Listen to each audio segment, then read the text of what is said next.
Hello student, आपके अपने YouTube channel M के साउसर मैथ क्लासेज में फिर से स्वागत है।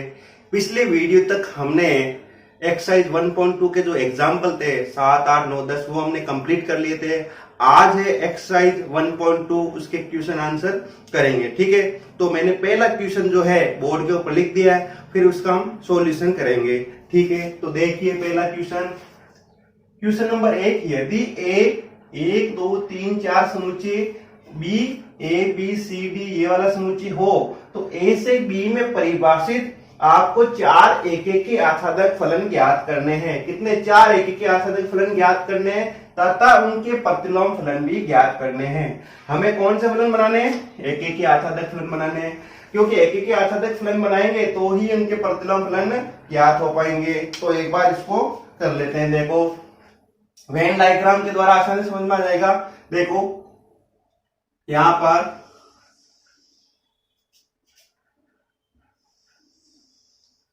देखो कि यहां पर चारू करने के लिए देखो ये फलन कोई f, मान लो ये f1 फलन। ठीक है, ये हो गया 1, 2, 3 एंड 4 और दूसरा है a b c d। तो पहला हम इसको एक को एक के साथ, और ये फलन है f1 फलन, यहां लिख दो f1। ठीक है, 1 का a के साथ, 2 का b के साथ, 3 का c के साथ और 4 का d के साथ हो गया। ठीक है, तो ये बना गया। तो इस f1 फलन को मैं ऐसा लिख दूं, समुच्चय 1a 2b 3c और 4d। ये देखो एक के आसादक फलन है। कैसे? कि प्रांत के भिन्न भिन्न अवयव का भिन्न भिन्न प्रतिबिंब से प्रांत के अंदर विद्यमान है। ठीक है, प्रांत के भिन्न भिन्न अवयव का भिन्न भिन्न प्रतिबिंब किसमें? से प्रांत में विद्यमान है, और साथ ही से प्रांत के सभी अवयव का पूर्व प्रतिबिंब प्रांत के अंदर विद्यमान है। तो ये पहला F11 बन गया। तो F इनवर्स क्या बन जाएगा? यदि F इनवर्स बनाए तो F इनवर्स उल्टा हो जाएगा इसका। ये हो जाएगा B, ये हो जाएगा A। तो F इनवर्स यानी F1 का इनवर्स। तो यहां पर है A B C D 1, 2, 3 and 4। ठीक है, सीधे सीधा इसमें तो ये बन गया इसमें F इनवर्स। तो F इनवर्स क्या बना? F इनवर्स ऑफ F1 यानी पहला फंक्शन, पहला फलन बनाया हमने। तो यहां पर हो गया A, 1 B, 2 C, 3 और D, 4। ये इस प्रकार से हमने F1 इनवर्स बना लिया है। तो यहां से आप खुद देख सकते हो, वेन डायग्राम से भी पता चल रहा है कि A से B था F1, तो F इनवर्स क्या हो गया? B से, या फिर कर्मित त्रिभुज के रूप में लिखा जाए तो F1 था 1A 2B 3C 4D। तो F1 इनवर्स हो गया A1 B2 C3 D4। ठीक है, अब आपको करना कुछ नहीं, इसमें अवयव का आपको परस्पर चेंज कर देना है। ठीक है ना, आपको क्या करना है? जैसे मान लो F2 बनाना है, तो F2 के लिए आप क्या करो? F2 बनाना है तो F2 के लिए आप ये कर दो कि इस A को B के साथ कनेक्ट कर दो। किसी इसमें थोड़ा सा चेंज करना है और कुछ नहीं करना, ध्यान रखना। ठीक है, कि किसी अवयव का इनका जो प्रतिबिंब है परस्पर चेंज कर दो। मान लो मैंने A का प्रतिबिंब रख दिया D या B, जैसे मैंने A का प्रतिबिंब रख दिया B, तो 2 का C बता दो, 2 का C हो गया, और 3 का A बता दो, और 4 का D बता दो। बस आपको कुछ नहीं करना है, ये परस्पर चेंज करने हैं। ABCD जो प्रतिबिंब है इनके साथ परस्पर चेंज कर दो और कुछ नहीं है। ठीक है ना, तो F2 क्या बन गया? F2 इनवर्स, बस इसका उल्टा कर दो। F2 इनवर्स बन जाएगा हमारे पास B1 B, 1 और C, 2 और A, 3 और D, 4। तो ये हो गया F2। अब F3 बनाना है।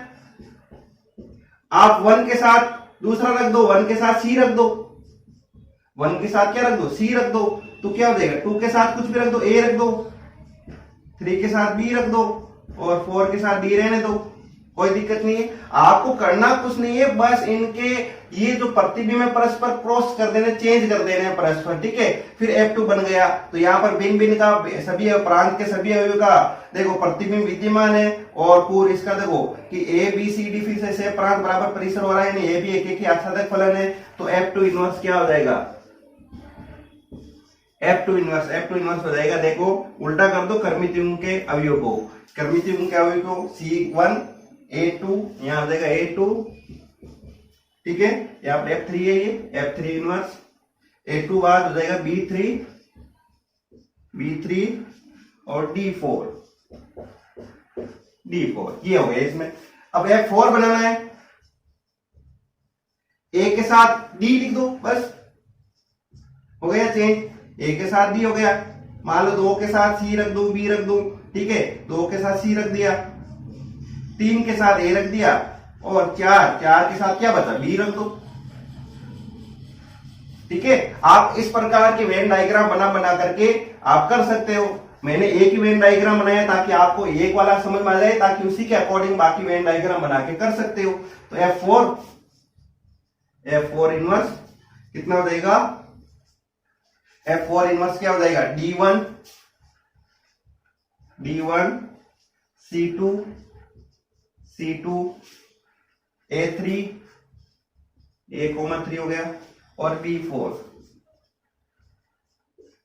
ये प्राप्त हो गया F4 इनवर्स। तो हमने क्या किया, बस अवयव ये लिखे 1 2 3 4 ABCD, इनके परस्पर क्या करते गए, इनके परस्पर प्रतिबिंब चेंज करते गए और कुछ नहीं किया। प्रतिबिंब चेंज किया, 4 फलन बनाए, 4 फलन बनाने के बाद उनके इनवर्स कैसे बनाए, उनके क्या किए, कर्मित युग्म के परस्पर अवयव को चेंज कर दिया और कुछ नहीं किया। तो ये हो गया क्वेश्चन नंबर 1। तो एक बार इसे लिख लीजिए। क्वेश्चन नंबर 2 देखिए, यदि फलन f R से R में परिभाषित fx बराबर x³ - 3 हो तो सिद्ध कीजिए कि f इनवर्स विद्यमान होगा तथा f इनवर्स का सूत्र भी ज्ञात करना है, ठीक है, f इनवर्स फलन ज्ञात करना है और f इनवर्स 24 का मान और f इनवर्स 5 का मान ज्ञात करना है, ठीक है। हमने ऐसा उदाहरण के अंदर किया था, तो एक बार फिर से देख लेते हैं। हमें f इनवर्स विद्यमान होगा ये चेक करने के लिए क्या जरूरी है कि दिया गया फलन एकेकी आच्छादक होना जरूरी है, यहाँ आवश्यक है। तो हमें f के एकेकी की जांच करनी है और उसके आच्छादक की जांच करनी है, ठीक है। तो फलन f के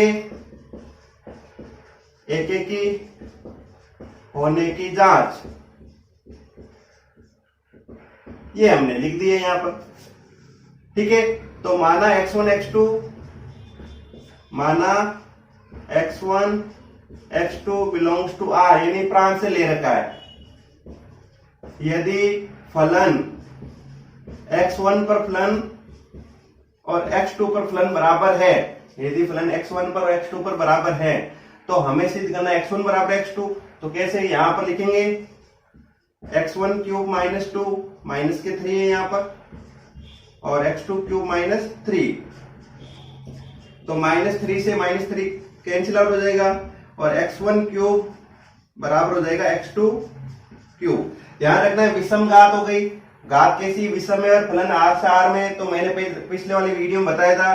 तो ये फलन कैसा हो जाएगा, ये फलन एकीकी हो जाएगा, क्योंकि x1 बराबर क्या हो जाएगा, x2 हो जाएगा, x1 बराबर x2, क्योंकि विषम घात में क्या होता है, जब प्लस रखेंगे तो प्लस आएगा और माइनस रखेंगे तो माइनस आएगा। यानी कि यहाँ पर x की वैल्यू यदि प्लस रखेंगे तो प्लस वाली वैल्यू आ जाएगी, माइनस रखेंगे तो माइनस, यानी भिन्न भिन्न का भिन्न भिन्न प्रतिबिंब प्राप्त हो रहा है यहाँ पर, ठीक है। तो x1 बराबर x2, तो फॉर ऑल कहां पर ये, for all x1 x2 belongs to R। अतः फलन कैसा है, एकेकी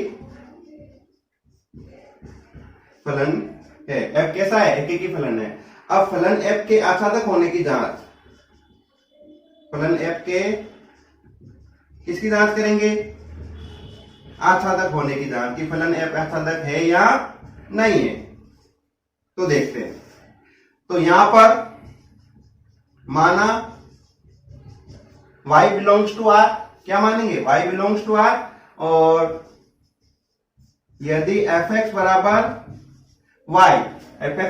y, ये तरीका ध्यान रखना है आपको, y बिलोंग्स टू R, इस वाले b से ले रखा है, R से ले रखा है, और fx बराबर y। ध्यान रखना एक कंफ्यूजन होता है आच्छादक और प्रतिलोम में, दोनों का तरीका सेम ही रहता है आच्छादक और प्रतिलोम में, बस प्रतिलोम में हम f इनवर्स लिख देते हैं वहां पर, जबकि यहाँ पर केवल x का मान निकाल के ही सोल्व करते हैं, x का मान निकालते हैं और y के फलन के रूप में। तो एफ एक्स बराबर वाई, तो एक्स क्यूब माइनस 3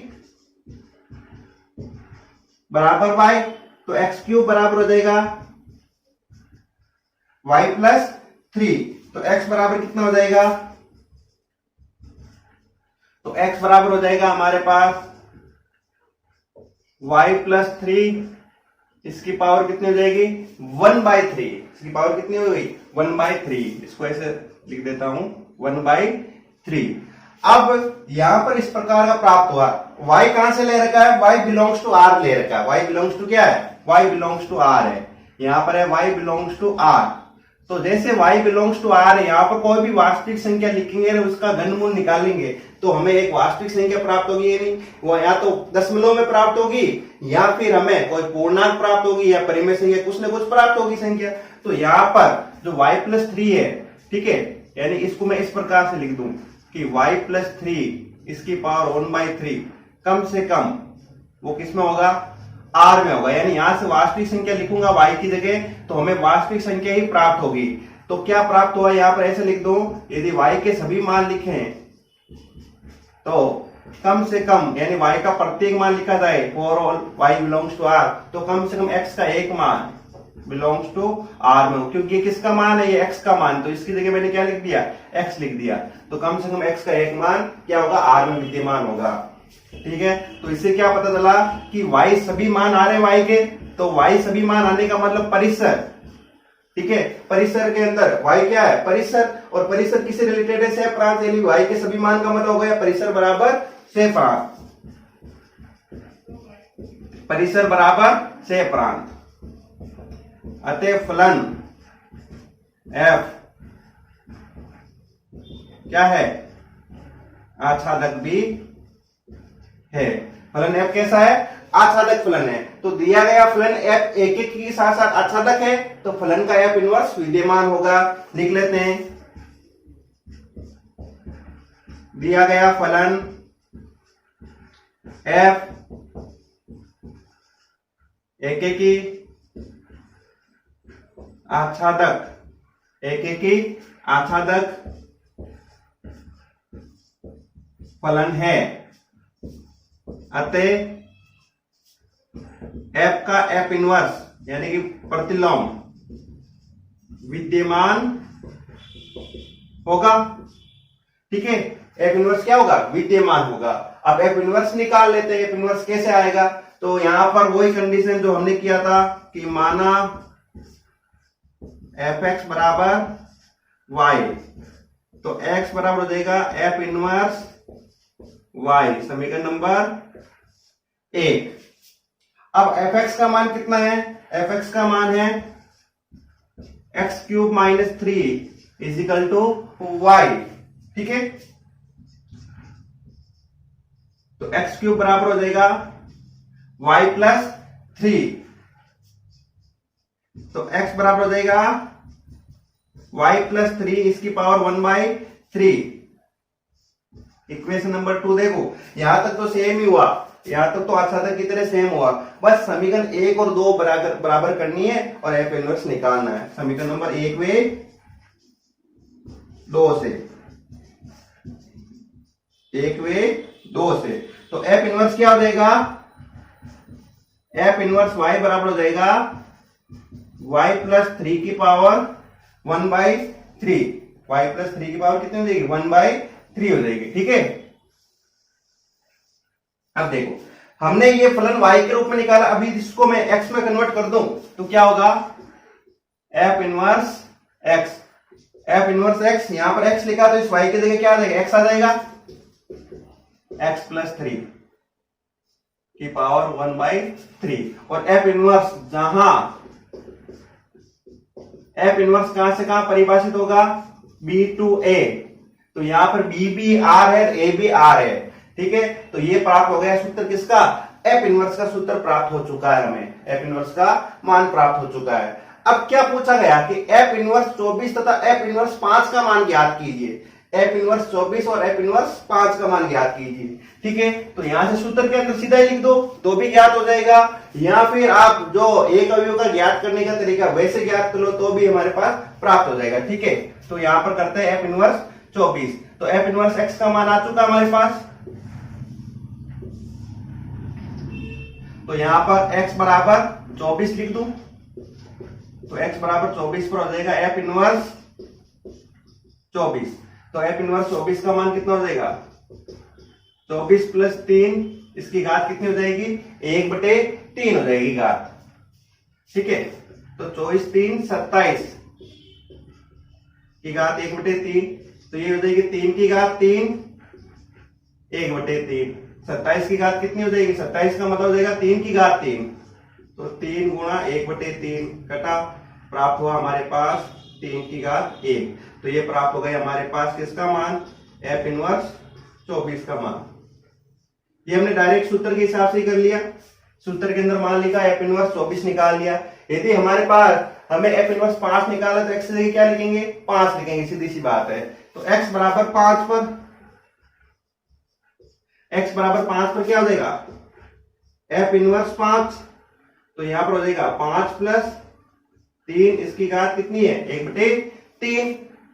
तो देखो 8 हो जाएगा, 8 की घात कितनी हो जाएगी, 1/3, इसको लिखूंगा 2 की घात 3 और इसके ऊपर हो जाएगी घात 3, तो 3 से 3 घात क्या हो जाएगी, कैंसिल आउट हो जाएगी, प्राप्त क्या हो जाएगा, 1 2 की घात 1 प्राप्त हो जाएगी। तो ये हो जाएगा हमारे पास एफ इनवर्स 5।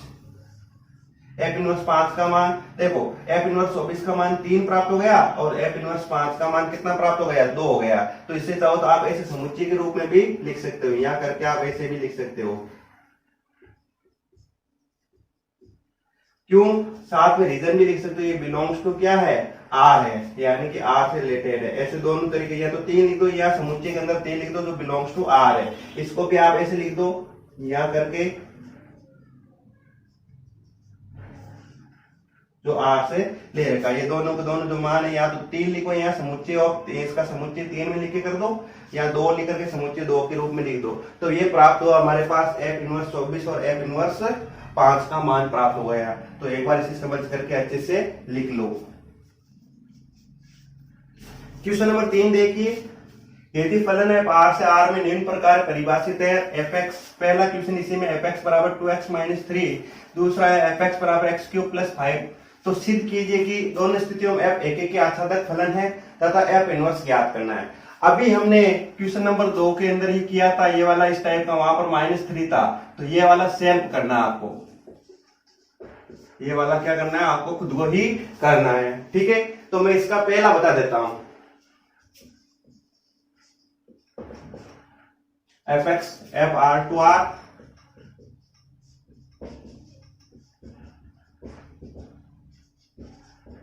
To X -3। अब यहां पर f की एक की जांच, f की एक की फलन होने की जांच, माना x1 x2 belongs to r, ये दोनों r से ले रखे हैं।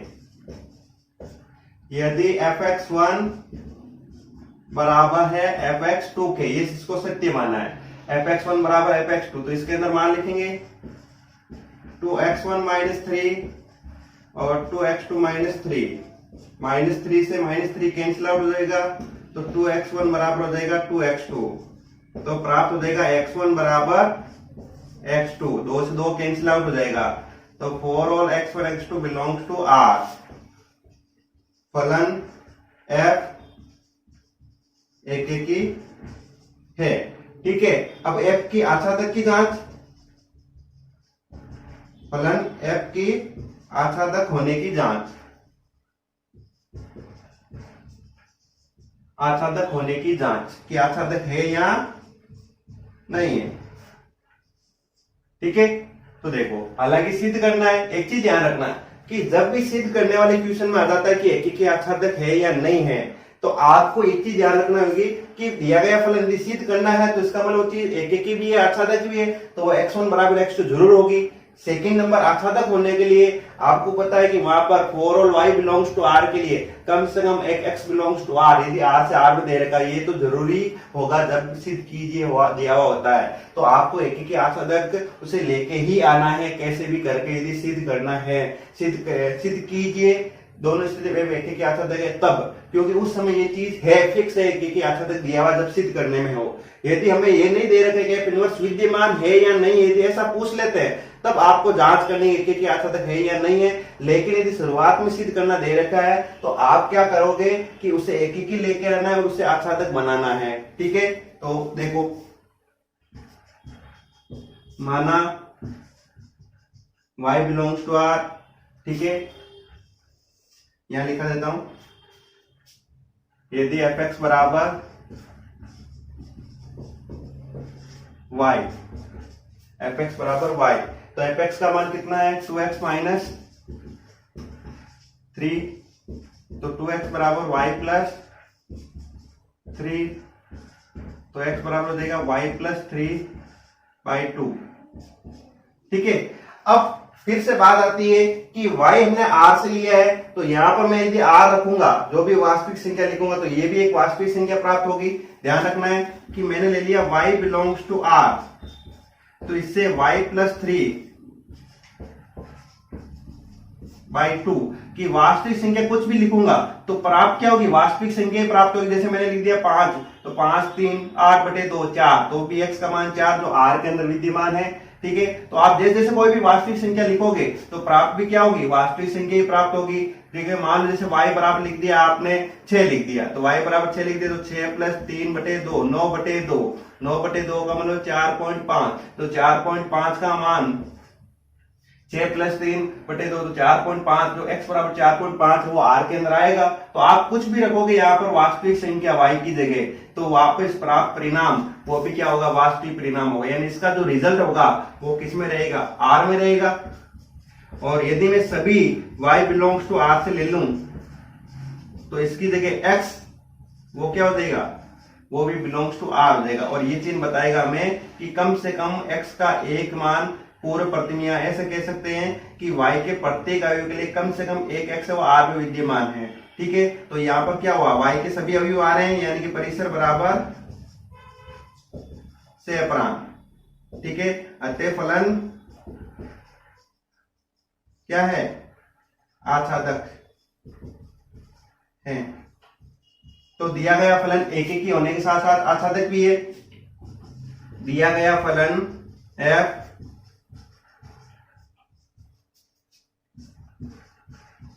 एकेकी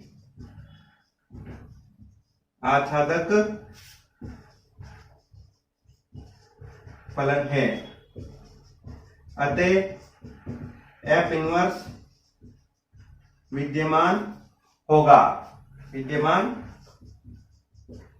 होगा। ठीक है, f इनवर्स क्या होगा, विद्यमान होगा। तो f इनवर्स निकाल लेते हैं, वही बात, माना fx बराबर y, तो x बराबर हो जाएगा f इनवर्स y, समीकरण नंबर 1। तो fx का मान कितना है 2x minus 3 is equal to y, तो 2x बराबर y प्लस 3,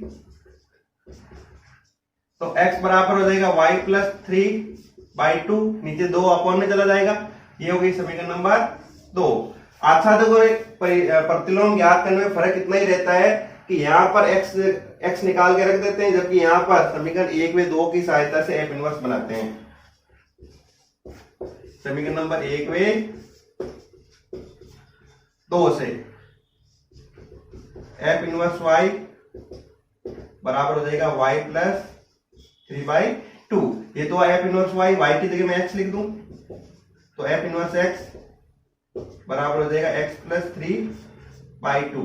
और जहां f इनवर्स कहां से कहां चला जाएगा, b से a, अभी क्या है r से r में रहेगा, तो f इनवर्स x का मान प्राप्त हो गया हमारे पास कि x प्लस 3/2, ये प्राप्त हो चुका है यहाँ पर x प्लस 3/2। तो एक बार इसे समझ करके अच्छे से लिख लीजिए और सेकंड नंबर आप खुद स्वयं सोल्व करें। क्वेश्चन नंबर 4 देखिए, क्वेश्चन नंबर 4 है, यदि a समुच्चय a बराबर 1 2 3 4, b बराबर 3 5 7 9 समुच्चय और c बराबर 7 23 47 गुणिया c, तथा f a से b में परिभाषित और fx का मान है 2x प्लस 1 और g जो फलन है वो b से c में परिभाषित और gx बराबर है x² माइनस 2 हो तो जीओ एफ इनवर्स तथा एफ इनवर्स और जी इनवर्स को क्रमित युग्म के रूप में लिखिए। ध्यान रखना, क्रमित युग्म के रूप में ज्ञात करना आपको जीओ एफ इनवर्स और F inverse of ji inverse. यहां पर यदि आप देखी जाए तो हमने प्रतिलोम फलन का गुणधर्म पढ़ा था, गुणधर्म नंबर 4 की यदि जीओ एफ, यदि एफ और जी दो एक ही आसादक फलन है और तो जीओ एफ उसका परिभाषित होगा, तो जीओ एफ परिभाषित होगा तो जीओ भी क्या होगा, एक ही आसादक, तो उसका प्रतिलोम क्या होगा, विद्यमान होगा, और प्रतिलोम विद्यमान होने पर जीओ एफ इनवर्स का मान इसके बराबर होता था। तो यदि हम इसको ये लेके आ जाए कि एफ और जी दोनों एक ही आसादक फलन है, एफ और जी दोनों एक ही आसादक फलन है, ये लेके आ जाए सेकेंड नंबर, तो उसके द्वारा हम बता सकते हैं कि जीओ एफ क्या होगा, परिभाषित होगा, तो वो भी एक ही आसादक होगा, तो उसका इनवर्स विद्यमान होगा, और लास्ट में दोनों कंडीशन को बराबर बता करके तो ये वाला उत्तर निकालेंगे जो इसके बराबर ही होगा। तो देखो पहले एफ के बारे में, F A to B F X बराबर 2x + 1, तो पहले क्रमित युग्म के रूप में इस पूरे क्वेश्चन को सोल्व कर लेते हैं हम। देखो एफ एक्स का मान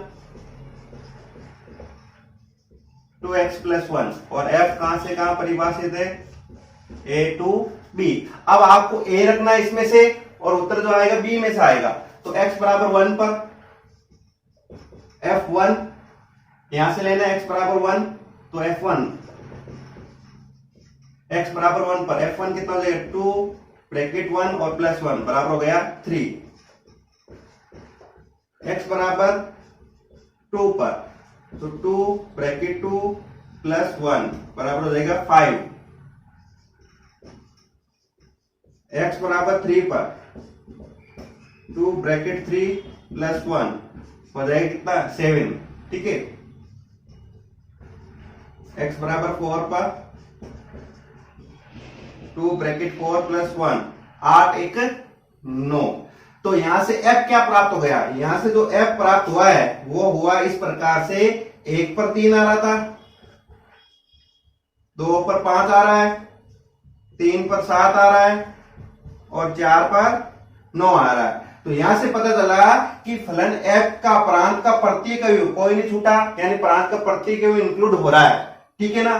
तो अब प्रांत के प्रत्येक अवयव का कोई ना कोई, प्रांत का प्रत्येक अवयव का प्रतिबिंब है, भिन्न भिन्न अवयव का भिन्न भिन्न प्रतिबिंब। देखो प्रांत के भिन्न भिन्न अवयव का 3 5 7 9 भिन्न भिन्न प्रतिबिंब, यानी एक ही हो गया, साथ में 3 5 7 9 ये इसका सह प्रांत, जबकि इसका परिसर भी क्या 3 5 7 9 परिसर बराबर सह प्रांत, तो इसका मतलब आच्छादक भी हो गया है। यहां पर लिखेंगे यहां f के अंतर्गत,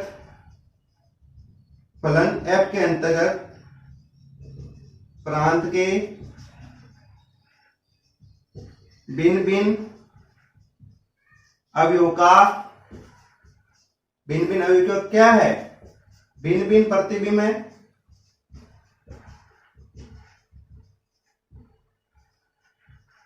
भिन्न भिन्न प्रतिबिंब है। तो इसका मतलब फलन कैसा हुआ, एक एक ही है, ठीक है। यहां पर f के अंतर्गत प्रांत के भिन्न भिन्न अवयव का भिन्न भिन्न प्रतिबिंब एक एक ही है। दूसरी बात परिसर, f का परिसर, f का परिसर क्या है 3 5 7 9। देखो यहां पर 3 5 7 9 ये हो गया इसका परिसर, जो क्या है बराबर किसके है, सह प्रांत के, सह प्रांत क्या है b। तो फलन कैसा हो गया,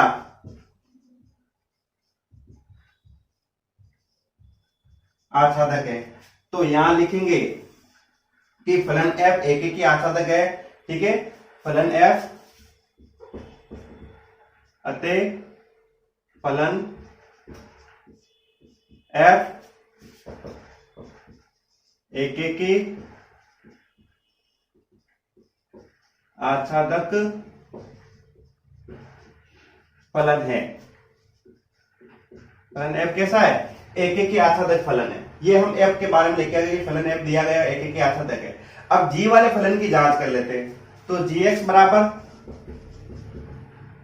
लिखा हुआ x² - 2 और g का मान है b से c में परिभाषित। अब आपको x के मान कहां से लिखना है, b में से लिखना है। पहले इसमें x के मान कहां से थे, a से थे, यहां पर x के मान कहां से थे, यानी x बिलोंग्स टू था a, जबकि यहां पर x बिलोंग्स टू क्या हो जाएगा बी से लेने हैं। तो x बराबर b कहाँ, ये रहा। तो सबसे पहले x बराबर 3 पर, तो g3 कितना हो जाएगा, 3 का स्क्वायर माइनस 2, तो 3 का स्क्वायर तो हो जाएगा 9 में से 2 जाएगा तो प्राप्त हो जाएगा 7। x बराबर 5 पर, x बराबर 5 पर, तो हो जाएगा g5 यानी कि 5 का स्क्वायर माइनस 2। 25 में से 2 चले जाएंगे तो कितने बचेंगे, 23 बचेंगे। 25 में से 2 चला गया, 23 बचा। 5 के बाद आएगा 7, x बराबर 7 पर, 7 का स्क्वायर माइनस 2। 7 का स्क्वायर कितना होगा, गुण 50। गुण 50 में से 2 चले जाएंगे तो 47। कितना बचेगा, 47। फिर x बराबर 9 पर, g9, 9 का स्क्वायर माइनस 2। 9 का स्क्वायर कितना हो जाएगा, 81। 81 में से 2 जाएंगे तो 79 बचेंगे। कितना बचेगा, 79 बचेगा। तो जी फलन क्या प्राप्त हो गया, फलन जी प्राप्त हो गया 3 पर 7, 5 पर 23, 7 पर 47 और 9 पर 79। ये प्राप्त हो गया जी फलन। 3 पर 7, 5 पर 23, 7 पर 47 और 9 पर 79। तो यहां पर वही कंडीशन कि एफ के अंतर्गत की जगह आ जाएगा जी के अंतर्गत। ठीक है, यहां जी के अंतर्गत प्रांत के भिन्न भिन्न अवयवों का, प्रांत के भिन्न भिन्न अवयवों का भिन्न भिन्न प्रतिबिंब है। यानी जी क्या हो गया, जी एक एक ही है। इससे क्या पता चला इस लाइन से कि जी कैसा है, एक एक ही है। साथ में इसका परिसर देखो, जी का परिसर, जी का परिसर देखा जाए तो 7, 23, 47, 79। 7, 23, 47 और 79।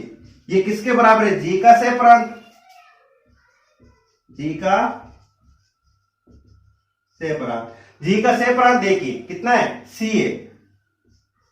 ठीक है, सी, जी का सह प्रांत सी, और सी किसके बराबर, 7, 23, 47, 79। देख सकते हो आप कि 7, 23, 47, 79 इसका परिसर, जो जी का सह प्रांत क्या है, सी है। देख लो ये रहा सी, और सी इसके 7, 23, 47, 79। तो परिसर बराबर सह प्रांत, अतः जी क्या हो गया, अतः करके जी आच्छादक बी है। तो क्या प्राप्त हुआ कि अतः फलन जी फलन, अतः जी जो फलन है वो एक एक ही आच्छादक फलन है। अतः इसको यहां से लिख देता हूं,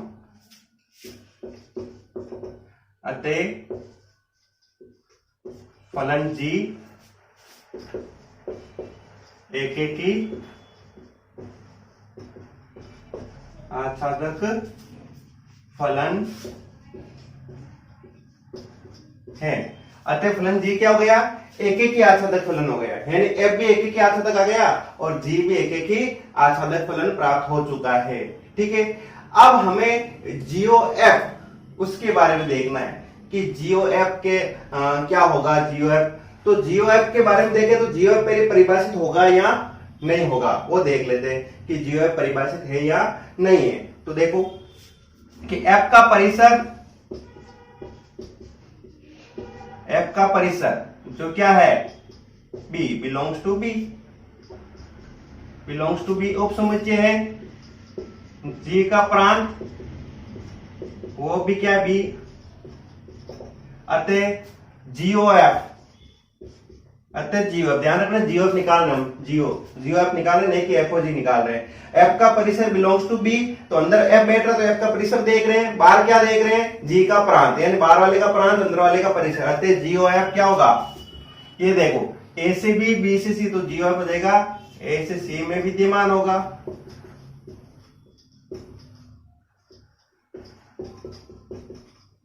विद्यमान होगा।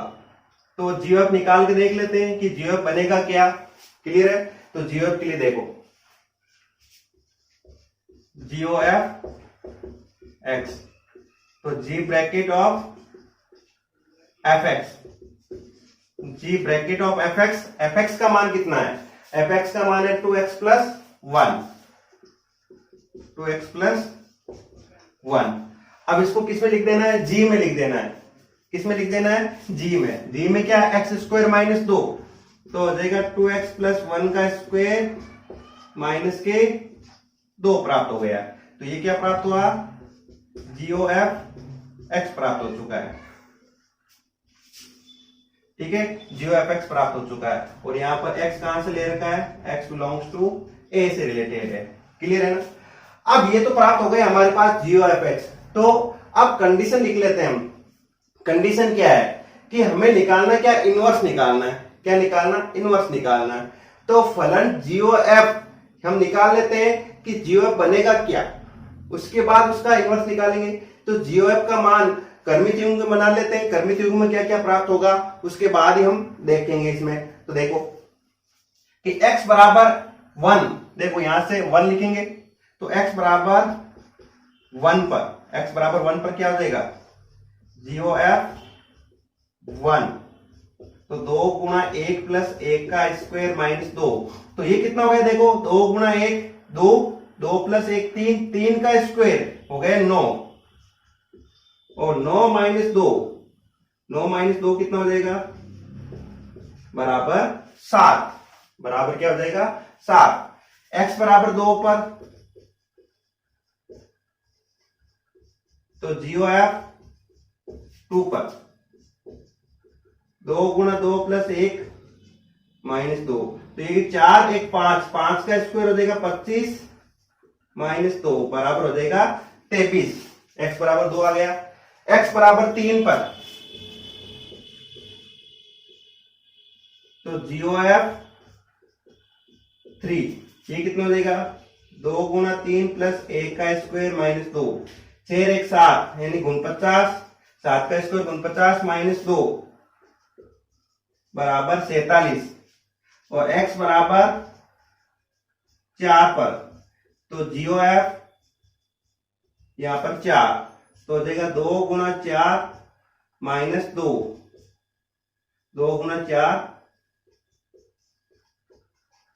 ठीक है। अब इसका कितना आ जाएगा देखो, तो एक बार यहां तक लिख लो, ठीक है, उसके बाद हम इस क्वेश्चन को आगे लिखते हैं।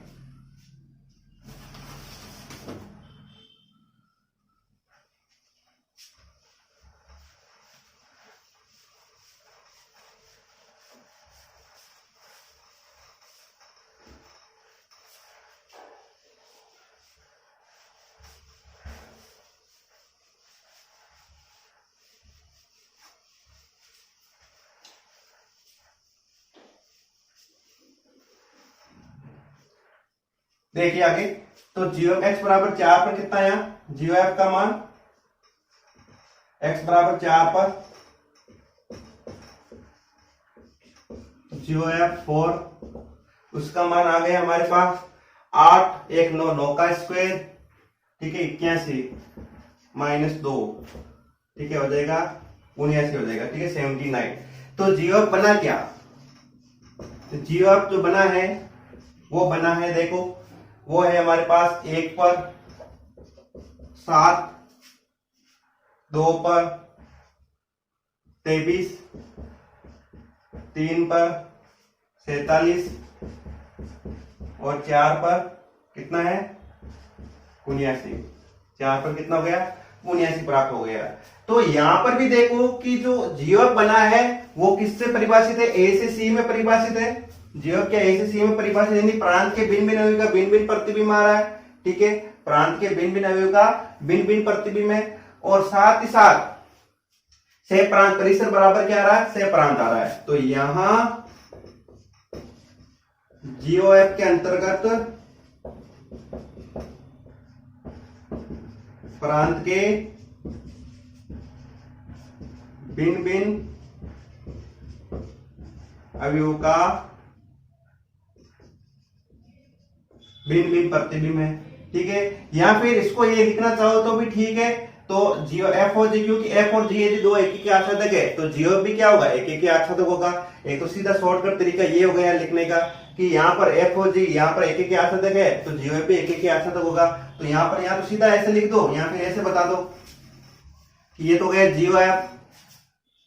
हमें पता है कि एफ लिख देते हैं, एफ ए जी दो एक एक के आच्छादक फलन है।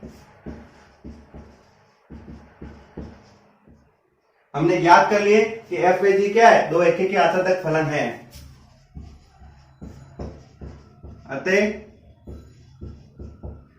अतः जियो एफ जो ए से सी में परिभाषित है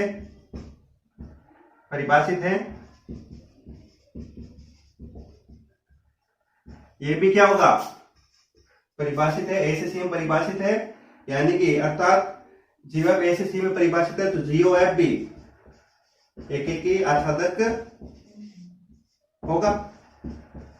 जियो एफ भी क्या होगा, एक एक की आच्छादक होगा। ठीक है, ये संयुक्त फलन के गुणधर्म से हमें पता चल गया कि जियो एफ भी क्या होगा, एक एक की आच्छादक फलन होगा। ठीक है, तो जियो एफ एक एक के आच्छादक हो तो जियो एफ का इनवर्स विद्यमान होगा। अतः जियो एफ इनवर्स क्या होगा, विद्यमान होगा। कारण देखो, इसका कारण ये था कि हमें जियो एफ का इनवर्स विद्यमान करने के लिए जियो को एक एक आच्छादक सिद्ध कराना पड़ेगा। सेकंड नंबर ये है कि हम इन दोनों को सोल्व करने की बजाय एक ही कंडीशन के द्वारा सोल्व कर लें, इसलिए हमने इतना किया है। ठीक है, तो जियो एफ इनवर्स विद्यमान होगा तो जियो एफ इनवर्स क्या हो जाएगा, जियो एफ इनवर्स हो जाएगा। देखो ये इसका जियो एफ है तो जियो एफ इनवर्स 7,1 23,2 47,3 और 79,4 ये प्राप्त हो चुका है। क्लियर है, जियो एफ इनवर्स क्या हो गया, 7,1 23,2 47,3 79,4 प्राप्त हो चुका है। अब बात आती है, तो निकल गए जियो एफ इनवर्स। अब निकाल F inverse of ji inverse, तो इसको हम सीधा गुणधर्म के द्वारा लिख लेते हैं और फिर ज्ञात कर लेते हैं। देखो सीधा गुणधर्म के द्वारा,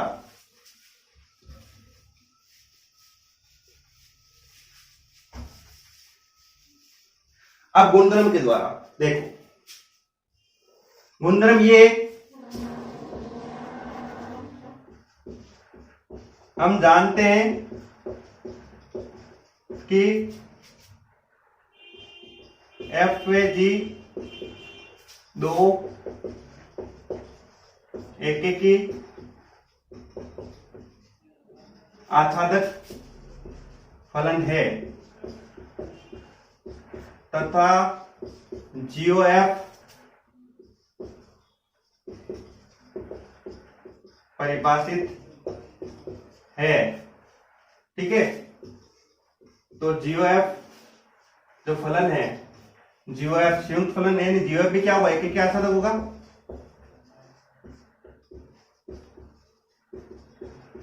एक एक की आच्छादक होगा। ठीक है, तो जियो एफ भी क्या होगा, तो जियो एफ भी एक एक के आच्छादक होगा। यहां पर लिख दो, जियो एफ एक एक के आच्छादक होगा। अतः जियो एफ का इनवर्स विद्यमान होगा। जियो एफ का प्रतिलोम विद्यमान होगा तथा हमने लिखा था जियो एफ इनवर्स बराबर F inverse of ji inverse. ठीक है, तो अतः F inverse of ji inverse, इसका मान भी वही होगा जो जियो एफ इनवर्स होगा। वो कितना हो जाएगा, 7,1 23,2 47,3 और 79,4 ये था F inverse of ji inverse. तो यहां से निकालिए जियो एफ इनवर्स, वहां निकाले F inverse of ji inverse. दोनों के मान कैसे हैं, दोनों के मान समान है। ये क्वेश्चन लगने में लेंथी लगता, लेकिन इसको कॉन्सेप्ट वाइज किया है हमने। एफ निकाला, एफ को एक एक आच्छादक बताया, जी को एक एक आच्छादक बताया, उसके बाद हमने जियो एफ को एक एक आच्छादक बताया। ठीक है, ताकि जीओएफ एक एक आता था। क्यों? क्योंकि एफ और जी एक एक आता था, फिर जीओएफ का इनवर्स निकाल लिया। अब प्राप्त होते बात आती है कि एफ इनवर्स और जी इनवर्स। ठीक है, तो हम जानते हैं कि एफ और जी यदि दो एक एक आसाधक है तो जीओएफ परिभाषित होगा, जीओएफ एक एक आसाधक होगा और जीओएफ का प्रतिलोम भी क्या होगा? विद्यमान होगा। और दूसरी कंडीशन जीओएफ इनवर्स बराबर क्या होता है? F inverse of ji inverse होता है। तो F inverse of ji inverse का मान जीओएफ इनवर्स के बराबर प्राप्त हो चुका है। तो इसे एक बार समझ के अच्छे से लिख लीजिए। क्वेश्चन नंबर 5 देखिए, यदि फलन f r से r में परिभाषित fx बराबर ax प्लस b जहां a नॉट इक्वल टू 0 है। ठीक है, इससे परिभाषित हो तो सिद्ध कीजिए f एक एक आसाधक फलन है और f इनवर्स का सूत्र भी ज्ञात करना है। तो करते हैं, देखो। ठीक है, f इनवर्स का सूत्र ज्ञात करने से पहले चेक करना ही है f एक एक आसाधक है या नहीं है। तो देख लेते हैं। तो फलन f की एक एक की जांच, एक एक की होने की जांच।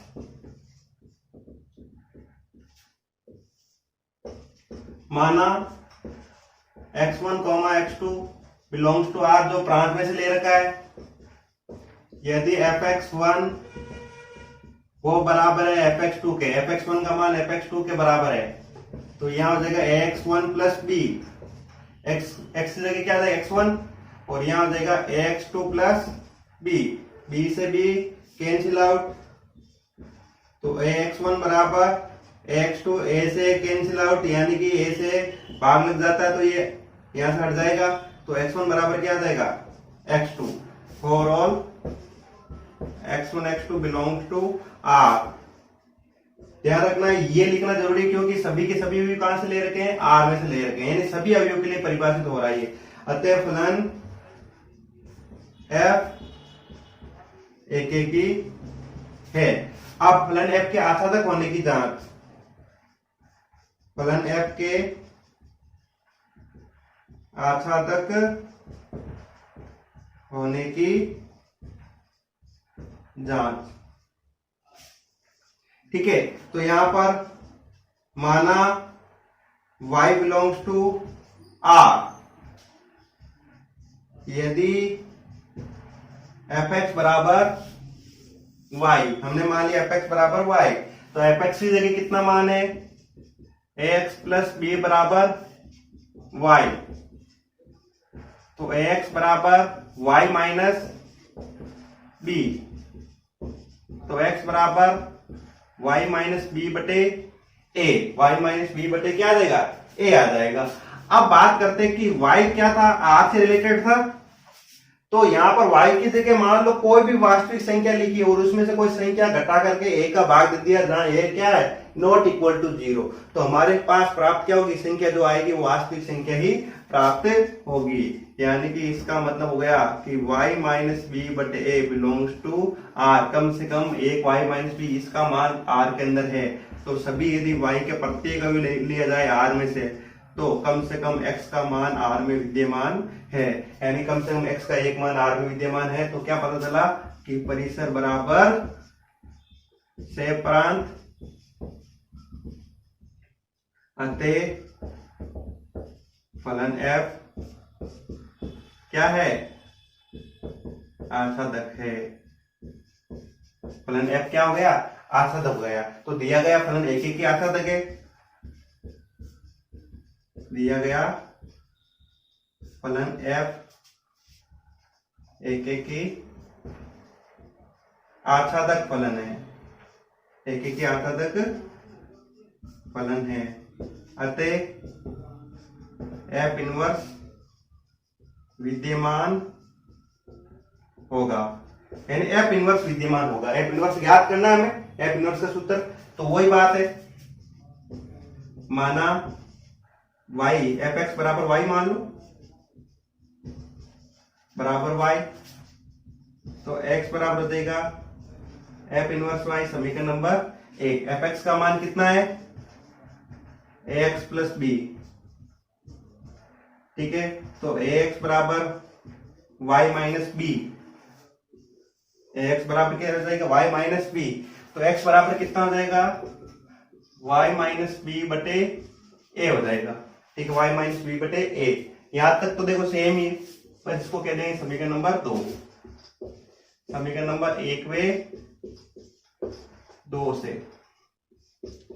एफ इनवर्स वाई बराबर वाई माइनस बी बटे ए। देखो एक्स की जगह क्या रख दिया हमने, एफ इनवर्स वाई, ठीक है।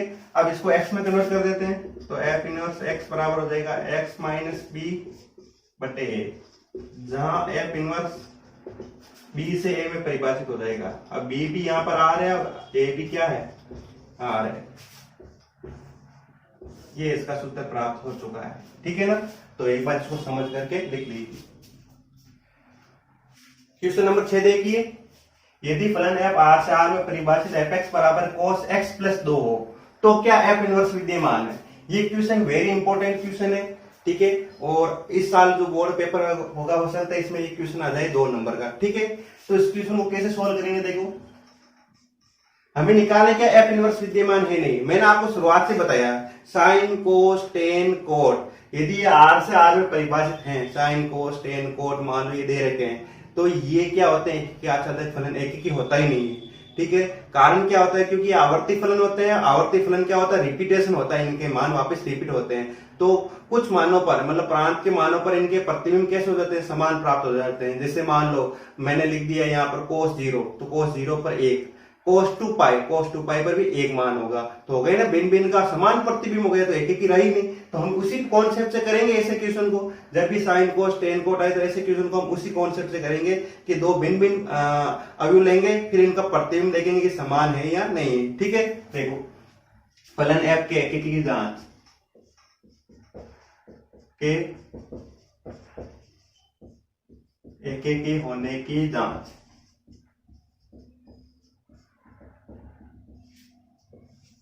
माना x1, x2 belongs to r, इस r में से ले रखा है, ठीक है। मान लो x1 मैंने 0 ले लिया है और x2 बराबर ले लिया मैंने 2 पाई ले लिया।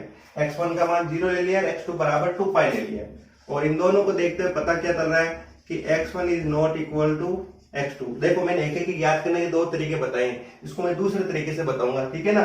अभी तक जो था वो पहला तरीका था, जब भी साइन कोस टेन कोट आए तो उसको दूसरे तरीके से ज्ञात कर लो। तो x1 बराबर 0 तो x2 बराबर 2 पाई, तो ये जाएगा x1 is not equal to x, दोनों बराबर नहीं है। अब यहाँ पर यदि मैं x1 पर मान देखूं fx1 का मतलब हो जाएगा f0, और f0 का मतलब हो जाएगा देखो कोस 0 प्लस 2, तो प्राप्त कितना हो गया, cos 2 प्राप्त हो गया, ठीक है। कितना प्राप्त हो गया, cos 2। दूसरा मान मैंने देखा fx2 कितना है 2 पाई, तो cos 2 पाई प्लस 2।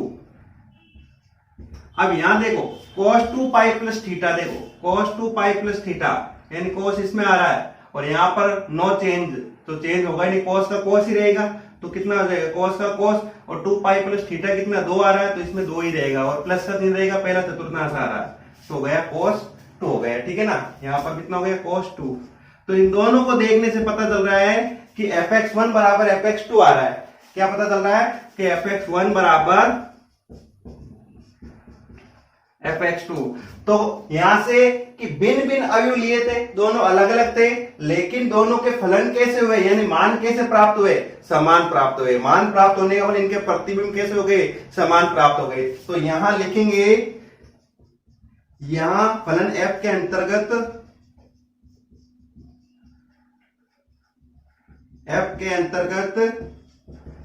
प्रांत के भिन्न भिन्न अवयवों का कैसा प्रतिबिंब है, समान प्रतिबिंब है। कैसा प्रतिबिंब है, समान प्रतिबिंब है। अतः फलन एक ही नहीं है, f एक ही नहीं है। अब यदि एक ही रहा है नहीं, हमें एफ इनवर्स देखना है, यानी एफ इनवर्स के लिए हमें एक ही आच्छादक की जांच करनी पड़ती है। यदि ये शुरुआत में एक ही रहा ही नहीं, तो हमें आच्छादक जांच करने की आवश्यकता ही नहीं है, क्योंकि फलन एक ही आच्छादक बनेगा ही नहीं, ठीक है। अतः फलन एफ एक ही नहीं है, तो फलन एफ एक ही आच्छादक नहीं होगा, एफ एक ही आच्छादक नहीं होगा, तो एफ इनवर्स भी विद्यमान नहीं होगा। इसलिए एफ इनवर्स विद्यमान नहीं होगा।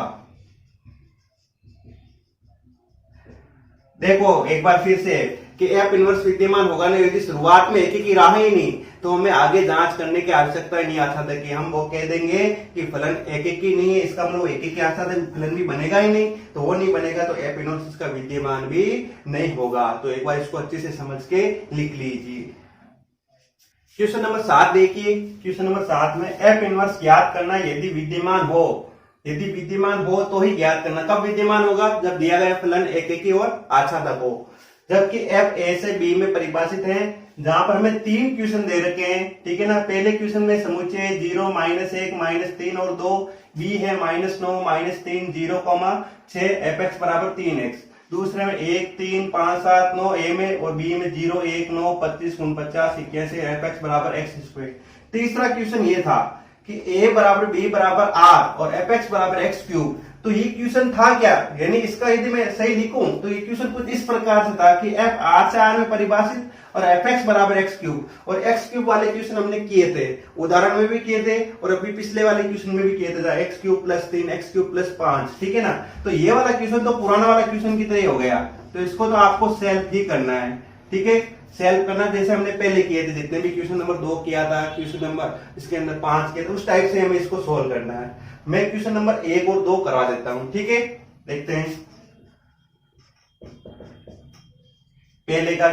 देखो तो पहले में करना क्या, आपको एफ एक्स के अंदर यहां पर सारे के सारे समुच्चय दे रखे हैं, तो समुच्चय में से अवयवों को रख देना है और इसके कर्मी द्विगुण बना लेने हैं, ठीक है। तो पहले मैं लिख देता हूं 0, -1, -3 और 2, b बराबर -9, -3, 0, 6 और एफ एक्स बराबर, यहां लिख देता हूं एफ एक्स बराबर क्या है 3x। एफ एक्स का मान है 3x। अब x के मान इसमें से लिखने और y के मान प्राप्त होंगे, ठीक है। x बराबर 0 पर f0 तो 3 कोष्टक 0 बराबर 0 प्राप्त हो गया, ठीक है। x बराबर 0 पर देखो 0 लिखा तो हमारे पास 0 प्राप्त हो गया। x बराबर -1 पर, -1 पर कितना जाएगा -3। x बराबर -3 पर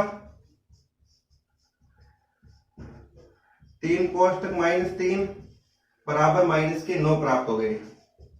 और x बराबर 2 पर, यहां पर ये रहा 2,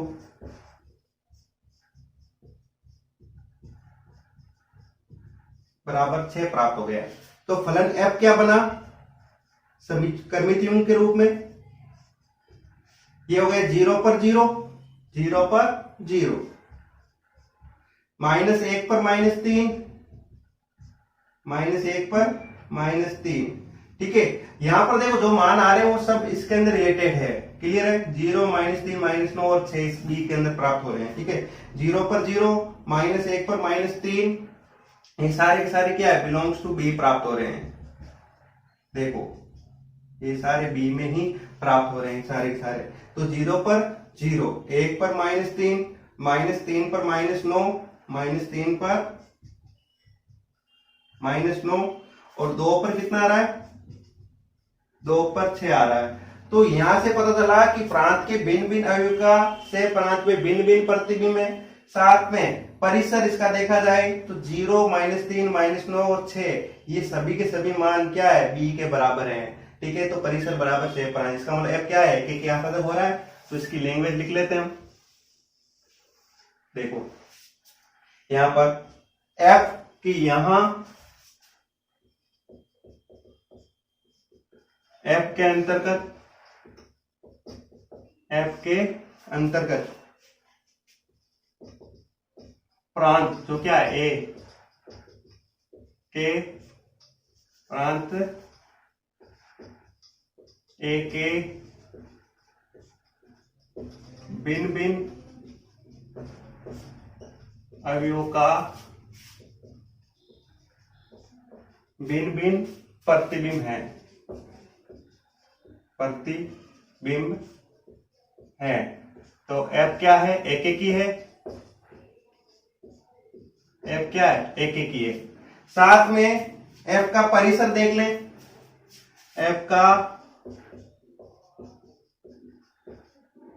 परिसर क्या बन रहा है, देखो f का परिसर बन रहा है 0, -3, -9, +6, यहां पर ये है +6। ये सभी मान देखो इसके अंदर b में आ रहे हैं, 0, -0, -3, -9 और 6। तो f का परिसर बराबर क्या हो गया, f का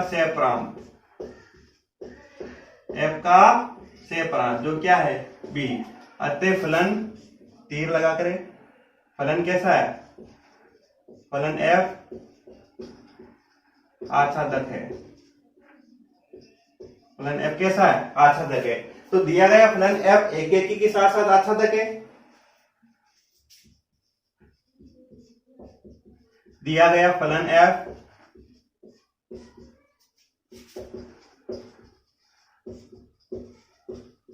एक एक की आच्छादक है, अतः इसका इनवर्स विद्यमान होगा, अतः f इनवर्स विद्यमान होगा, f इनवर्स क्या होगा, विद्यमान होगा। तो f इनवर्स क्या आ जाएगा, f इनवर्स इसका उल्टा आ जाएगा, विद्यमान है तो हमें निकालने क्या, f इनवर्स ज्ञात करना है, विद्यमान है तो हमें f इनवर्स निकालना है। तो f इनवर्स क्या हो जाएगा, f इनवर्स हो जाएगा इसमें 0, 0, क्योंकि इनके वैल्यू चेंज करेंगे वापस सेम ही रहेंगे, -3, -1, -3, -1, -9, -3, उल्टा लिख देंगे इनके अवयवों को, 0, 0, -3 आ जाएगा, -1 पीछे, -9 आ जाएगा, -3 पीछे, 6 आ जाएगा और 2 पीछे हो जाएगा। ये इसका आंसर निकल गया पहले का। क्लियर है। अब इसका दूसरा करते हैं, दूसरा देखो इसका, दूसरे में क्या है कि समुच्चय A बराबर 1, 3, 5, 7, 9 और B बराबर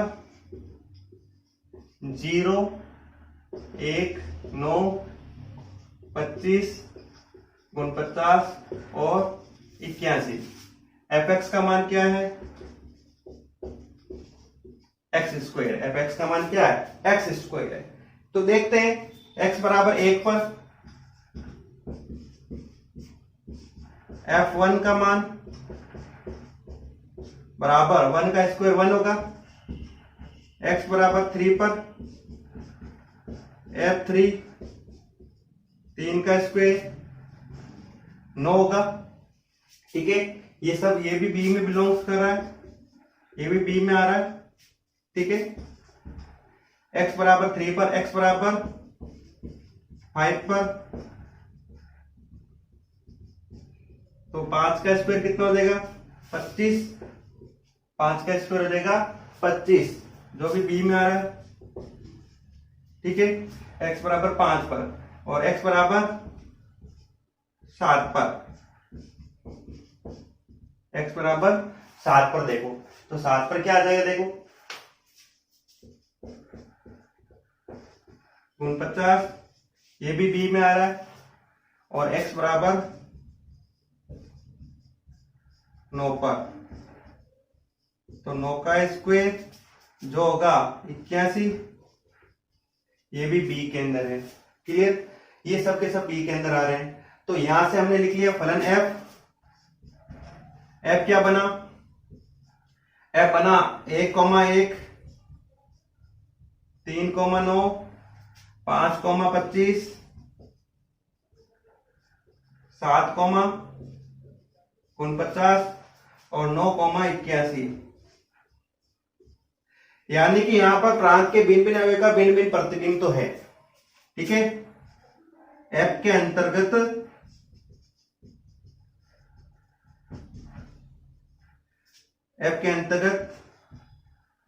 प्रांत A के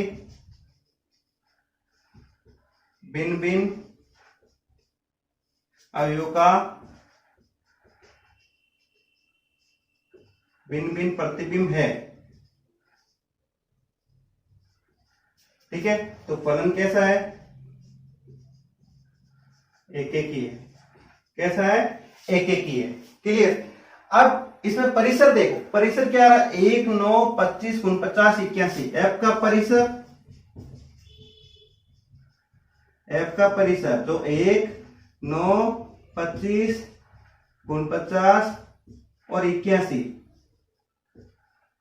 ठीक है।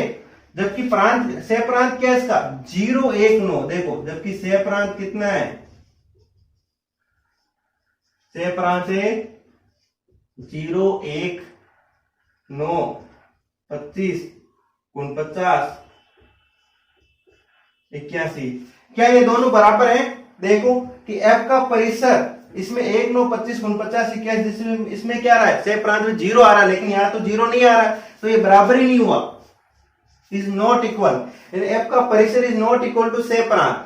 क्लियर है। एफ का परिसर क्या हो रहा है इस से प्रांत के इक्वल ही नहीं, बी के इक्वल हो ही नहीं रहा है, तो एफ क्या है आच्छादक नहीं है। अतः एफ आच्छादक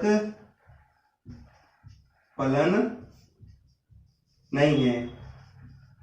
आच्छादक फलन नहीं है तो फलन एफ एक ही आच्छादक फलन नहीं होगा, तो इसका एफ इनवर्स क्या विद्यमान होगा क्या? नहीं होगा। ये एक ही तो हो रहा है, लेकिन परिसर इज नॉट इक्वल टू से प्रांत, क्योंकि से प्रांत में 0 इंक्लूड हो रहा था, जबकि परिसर में 0 आ ही नहीं रहा था। ठीक, इसलिए परिसर इज नॉट इक्वल टू से प्रांत। ठीक है, तो फलन एफ एक आच्छादक नहीं है, इसलिए फलन एफ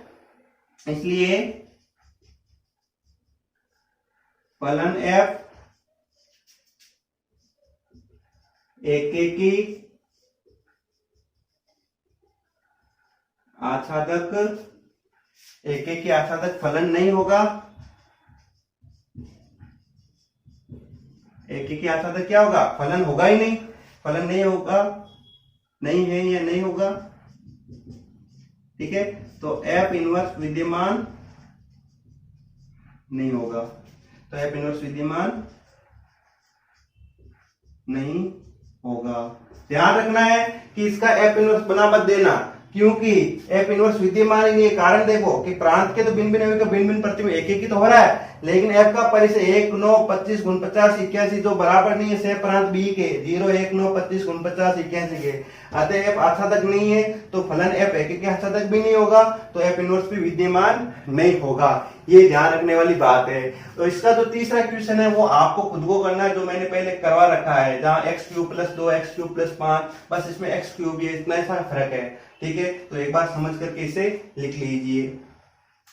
आज की इस वीडियो में हमने एक्सरसाइज 1.2 के 7 क्वेश्चन, जो कंप्लीट क्वेश्चन हमने कर लिए हैं। ठीक है, अगले वीडियो के अंदर हम एक्सरसाइज 1.3 द्विव आधारित संक्रिया, उसके बेसिक कॉन्सेप्ट पढ़ेंगे, संक्रिया के प्रकार पढ़ेंगे और परिमित संक्रिया सारणी कैसे बनाते हैं, मॉड्यूलो पद्धति क्या होती है, उसके बारे में पढ़ेंगे। यदि आपको मेरा वीडियो पसंद आया तो वीडियो को लाइक कीजिए, ज्यादा से ज्यादा शेयर कीजिए। यदि आप चैनल पर नए हो तो चैनल को सब्सक्राइब कीजिए और बेल आइकन को जरूर दबाएं, ताकि मेरे नए वीडियोस की नोटिफिकेशन आपको मिल सके। Thank you so much.